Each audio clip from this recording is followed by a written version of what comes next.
9 तारीख को गिरफ्तारी, 10 तारीख को गोड्डा ले जाया जाता है और 10 तारीख के रात को इनकाउंटर कर दिया जाता है। 1 घंटे और मुठभेड़ चली हो, इतनी गोलियां एक तरफ से दूसरे तरफ से चली हो, पुलिस के अनुसार कहीं पर एक खोखा भी नहीं मिला। सीआईडी जांच की फिलहाल घोषणा की गई है राज्य सरकार की ओर से, आप लोग उस जांच से खुश हैं? दूर दूर तक नहीं, टाल मटोल की साजिश है। पहले मार दिया जाता है इसको पुलिस यातना से, उसके बाद इसको गोली मार करके हत्या की जाती है। ये सभी लोगों का मानना है। जब कोई अपराधी करता है तो कोई न कोई एविडेंस को छोड़ देता है और उसी एविडेंस के माध्यम से अपराधी को पकड़ने की का काम किया जाना चाहिए। सीबीआई एक स्पेशलाइज्ड अफसरों की टीम है।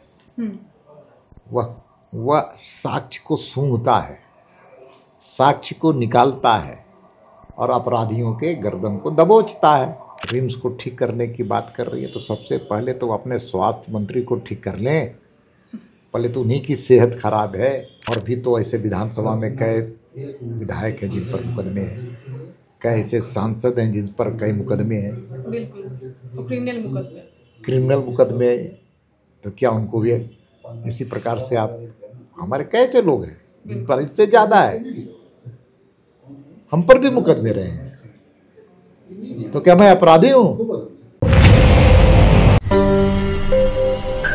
सूर्या हासदा इनकाउंटर मामले में भाजपा लगातार आवाज उठा रही है और तो और ये मामला फिलहाल राष्ट्रीय अनुसूचित जनजाति आयोग के पास भी संज्ञान में है। इस मुद्दे को उठाया था सांसद दीपक प्रकाश जी ने और फिलहाल हमारे साथ बातचीत करने के लिए यहाँ पर मौजूद हैं। सर, सबसे पहले बहुत बहुत जोहार। जी धन्यवाद आपको भी और हमारी ओर से भी आपको और आपके सभी दर्शकों को झारखंडी जोहार। सर, एनसीएसटी के आयोग में ये मामला संज्ञान में है, फिलहाल रिपोर्ट में क्या आया है अब तक? देखिए, एक संवैधानिक संस्था है, आदिवासियों के हित को उसको संरक्षण करने के लिए जी। और उस पर निगरानी करने के लिए ये आयोग का गठन भारत के संविधान के अनुच्छेद 338A में। और इस घटना के संदर्भ में इतना ही कहना चाहता हूँ, जब सूर्या हासदा जब मारा गया तो पूरा झारखंड इस बात का आक्रोश था कि ये व्यक्ति जो पत्थर माफिया के खिलाफ लड़ता था, कोयला माफिया के खिलाफ लड़ता था, जो झारखंडियों के हक और हुकूक के लिए लड़ता था, आदिवासी समाज के लिए लड़ता था, उसको जिस फर्जी मुठभेड़ में मारा गया है वह गलत है, न्याय सम्मत नहीं है। और इसीलिए न्याय दिलाने के लिए मैंने एक पत्र अनुसूचित जनजाति आयोग को लिखा था। मैं धन्यवाद देना चाहता हूँ, बधाई देना चाहता हूँ, अभिनंदन करना चाहता हूँ एसटी आयोग को, हमारी बहन आशा लकड़ा को, भाई और ऐसे कई 7-8 लोग गए थे और उन्होंने निष्पक्षता से जांच किया। और जांच में जो चीज़ें तथ्य सामने आया वो चौंकाने वाला था। क्या तथ्य सामने आया सर? जिस केस में इसको वांटेड किया गया उसमें नेम्ड एफआईआर भी नहीं था। जहां पर जिस जिले में इसकी गिरफ्तारी हुई वहां पर कोई जुडिशियल अफसर के सामने इसको पेश नहीं किया गया। किसी भी अपराध में किसी अपराधी को पकड़ने के बाद 24 घंटे के अंदर उसको जुडिशियल कस्टडी में भेजा जाता है, लेकिन इस व्यक्ति को देवघर में गिरफ्तार करके गोड्डा ले जाया जाता है। 9 तारीख को गिरफ्तारी, 10 तारीख को गोड्डा ले जाया जाता है और 10 तारीख के रात को इनकाउंटर कर दिया जाता है। 24 घंटे तो आपको रखने का अधिकार भी नहीं है, कभी किसी भी मुजरिम को रखने का अधिकार नहीं। ये भारतीय न्याय संहिता के में स्पष्ट रूप से उल्लेख है। जी सर। लेकिन पहले मार दिया जाता है इसको पुलिस यातना से, उसके बाद इसको गोली मार करके हत्या की जाती है। ये सभी लोगों का मानना है। इसीलिए जब आयोग गई तो वहाँ कोई घना जंगल नहीं था। हाँ। जहाँ पर 1 घंटे और मुठभेड़ चली हो, इतनी गोलियां एक तरफ से दूसरे तरफ से चली हो, पुलिस के अनुसार कहीं पर एक खोखा भी नहीं मिला, ना किसी स्थान पर गोली की आवाज दिखी, किसी ने सुनी, या ना गोली का कोई दाग किसी ने देखा, निशान नहीं देखा। अगल बगल को लोगों ने गोली का कोई साक्ष्य भी नहीं था। इसलिए सुनियोजित ढंग से किसी के इशारे पर पुलिस ने इनकाउंटर करके मार दिया।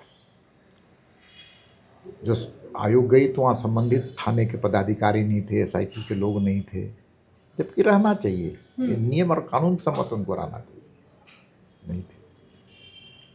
तो पूरे जांच के बाद उन्होंने बहुत ही स्पष्टता से इस बात का उल्लेख किया कि इस पूरे प्रकरण की जांच सीबीआई से होनी चाहिए, संबंधित पदाधिकारियों का ट्रांसफर अविलंब होना चाहिए, उस घर के लोगों की सुरक्षा देनी चाहिए।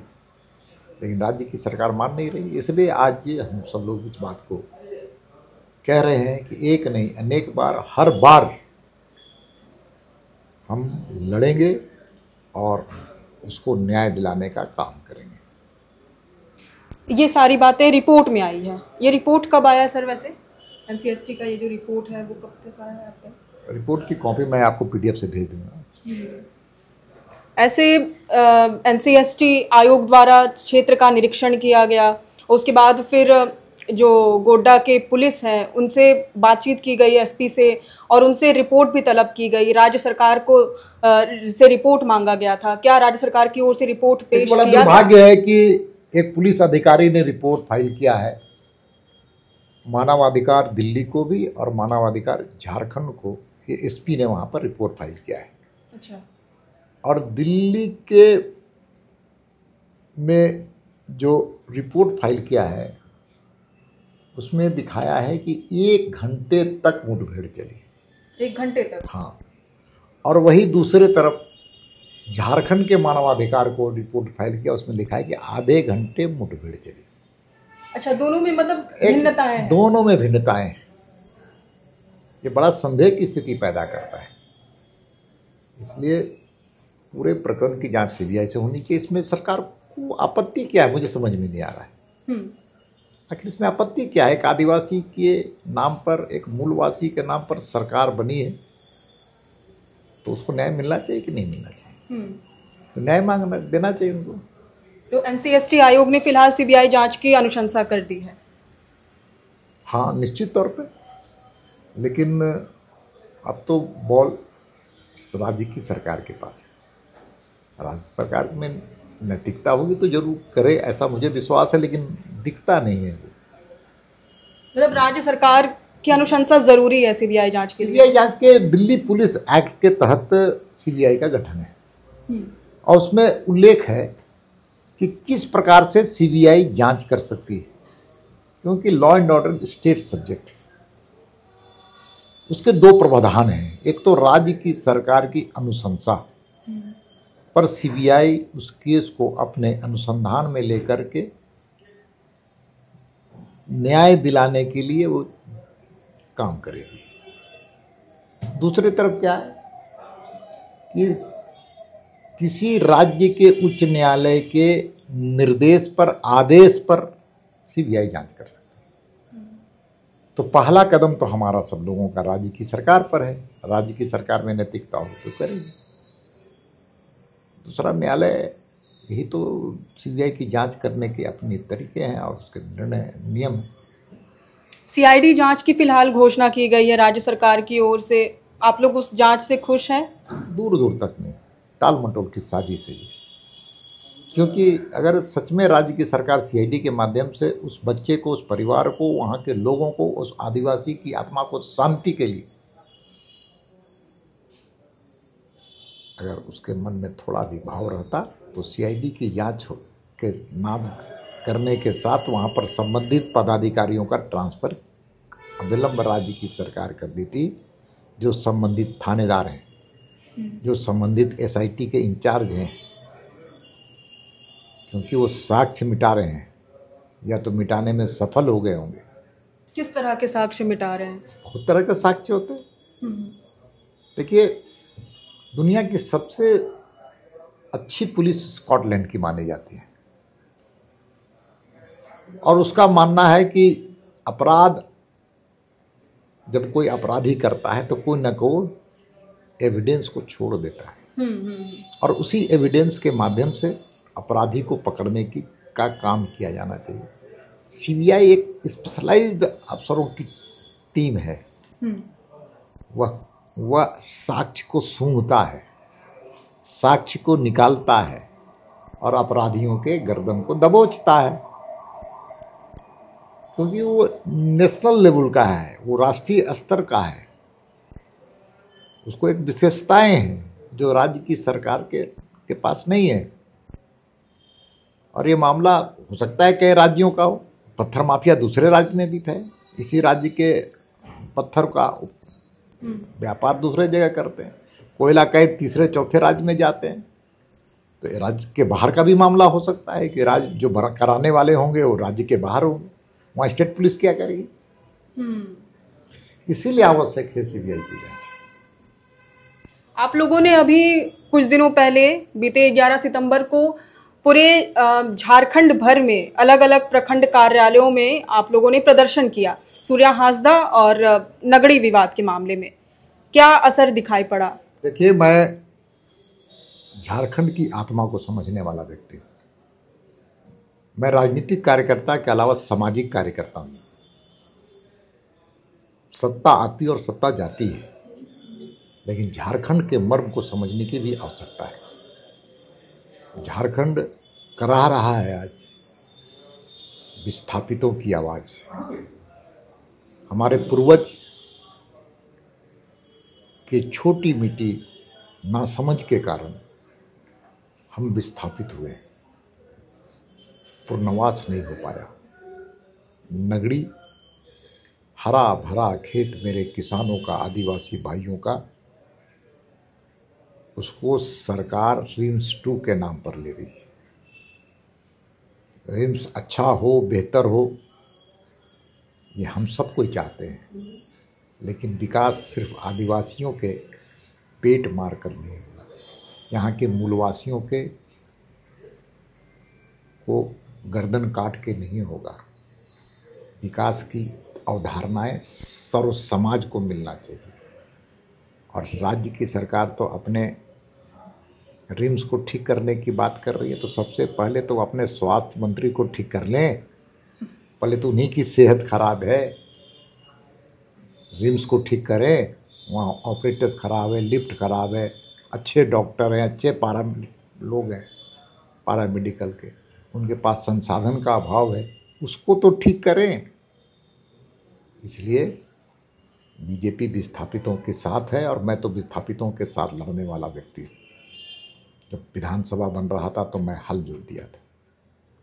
जब फुट्टे तेरी लाबेत आनी में जब बुलडोजर चल रहा था हटाने के लिए, तो मैं बुलडोजर के सामने लेट करके विरोध करने का काम। जब एयरपोर्ट बन रहा था और एयरपोर्ट के बनने का मैंने विरोध करके काम रोकने का काम, क्योंकि पीछे का जो गांव है हुंडरू हेतु, उन गांवों में सड़क नहीं था, सड़क जाने की स्थिति नहीं थी, बरसात में टापू बन जाता था।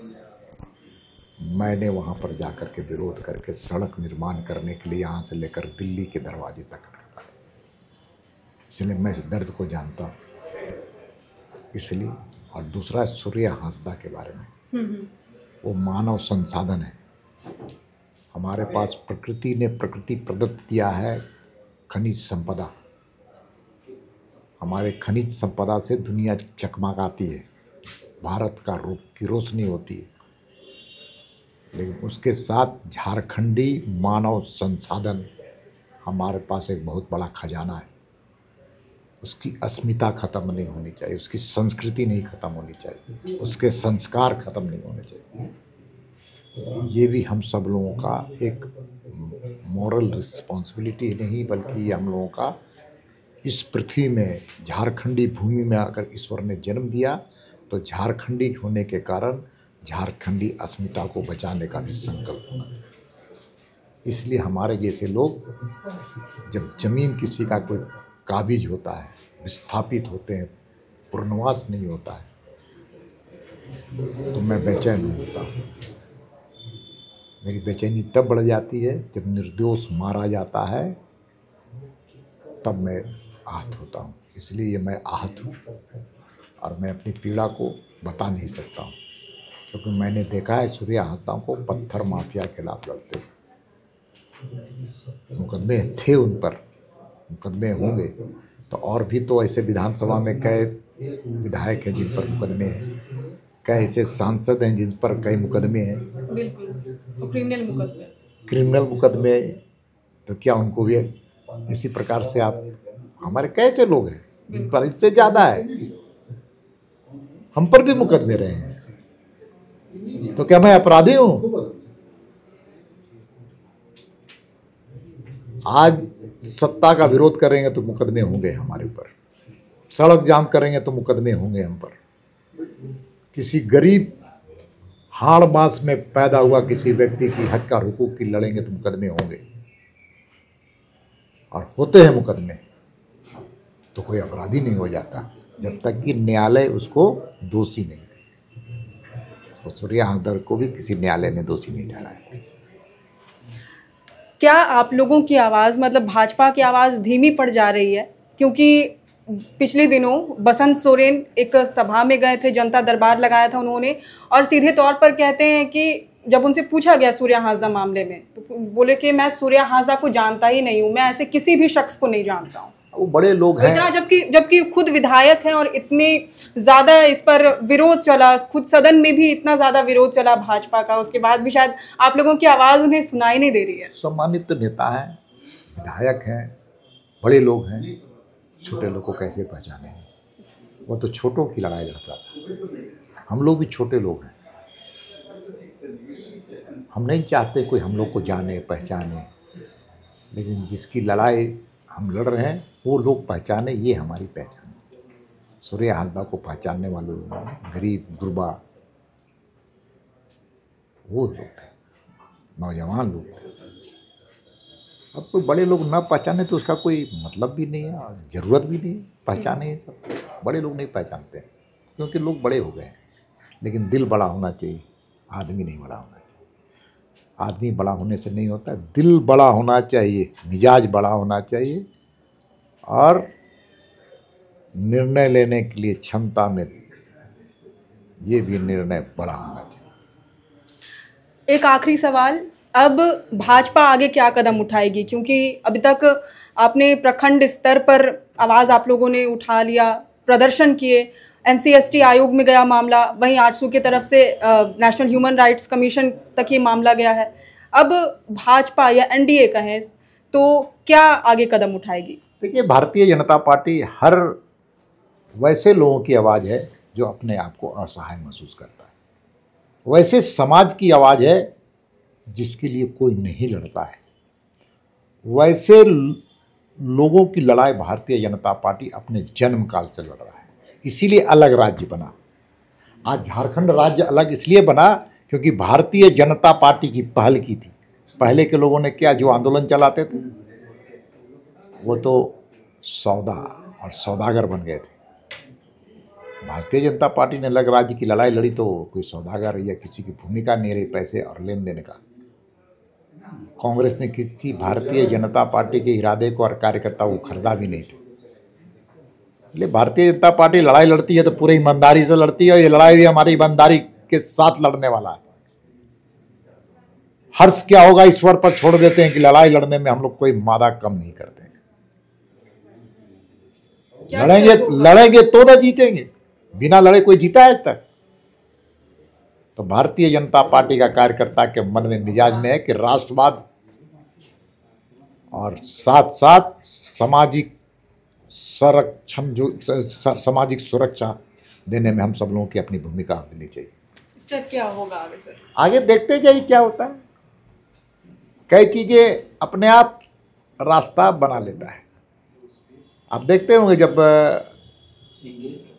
धाराएं चलती हैं तो रास्ता स्वयं बना लेता है। जब कारवां चलता है तो कारवां का रास्ता अपने आप बनते चले जाता है, लोग जुटते चले जाता है और लक्ष्य के प्राप्ति उस कारवां का शिखर पर जाने पर हो जाता है। इससे लक्ष्य भी मिलेगा, कारवां भी चला है, कारवां की भीड़ भी बढ़ती चली जाएगी, जो छूटेंगे तो छूटेंगे, जो बढ़ते नए लोग मिलते जाएंगे। ये हमारा लक्ष्य है विकसित झारखंड बनाने का, विकसित भारत बनाने का और आदिवासी मूलवासियों की अधिकारों की सुरक्षा का। ये झारखंड अस्मिता का। धन्यवाद।